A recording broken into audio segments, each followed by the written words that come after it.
the very first time that a plane and a train are interacting. The landing on a moving train or first the takeoff from a moving train.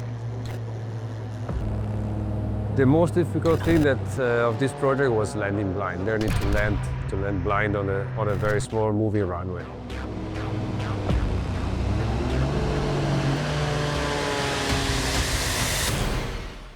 This project is very important for me. It's all for Felix. I really miss him, and he was supposed to be here with me and with us, and I hope we can enjoy from up there. But yeah, it's a big one. It was a difficult one. The team was great. Everybody has been just fantastic. So I'm super proud of my team and all the rest of the team.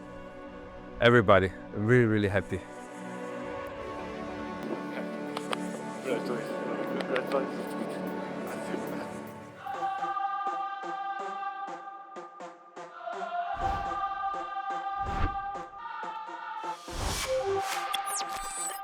Hey Dario. Hey Martin, nice to meet you. Nice to meet you, man. Welcome to the chocolate factory for car guys. Thank you.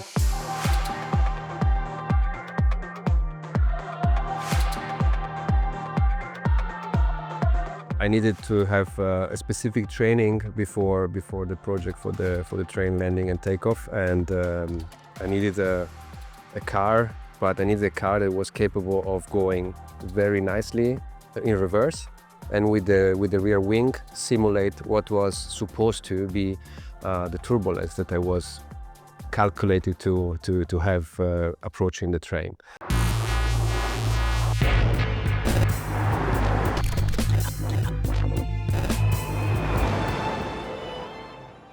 We hold the record for the fastest driving in reverse with a car, 275 kilometers per hour. And you needed exactly that, which was even at lower speeds. Yeah. So exactly that's the kind of thing that we are about. Maybe things that others wouldn't do or would consider too crazy or too dangerous. Yeah. We just go ahead and do it.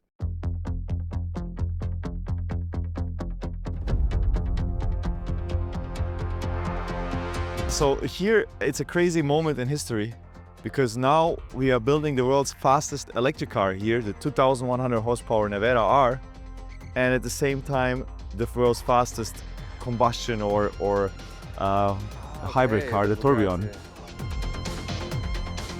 It's not just about the car, it's also about the experience that you have in doing such a maneuver. So together with having Miro as a test driver that has the experience of going very fast in reverse. Doing it at 140 kph sounded easy, but it was really not, because I had to be centimeter precise in lateral way. So I had to be 100% on point driving in reverse, because as soon as I start moving left or right, it can create a different wake for Dario where he's not expecting it because he doesn't see me.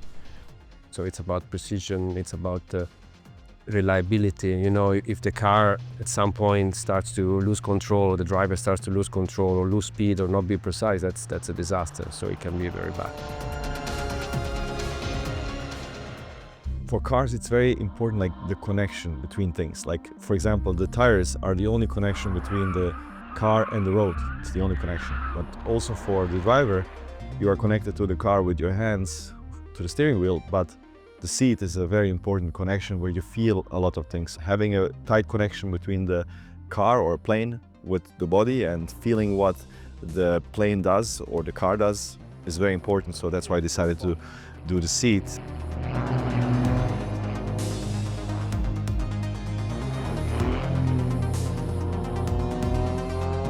So basically we did the fit segment with Dario, taking some parts off of the foam to avoid the clashes with the structure. Then we did the scanning, 3D scanning, to then prepare the 3D data, as you can see here. You see all this was not existing. So the original seat is literally just a bench. So I go in like like a Lego, like 2 Lego blocks. You know, in this project you need to use the so-called motor embodiment. So you are one thing with the plane, and for that I needed to have a seat that was some kind very similar to a Formula One car seat or a sport car seat, and they come up with a Kevlar seat and then really much more shaping around me and keeping my body much more linked and connected to the plane without any margin, you know, of movement. This was really helpful, so I could go more into the so-called motor embodiment, so I could be more one with my plane.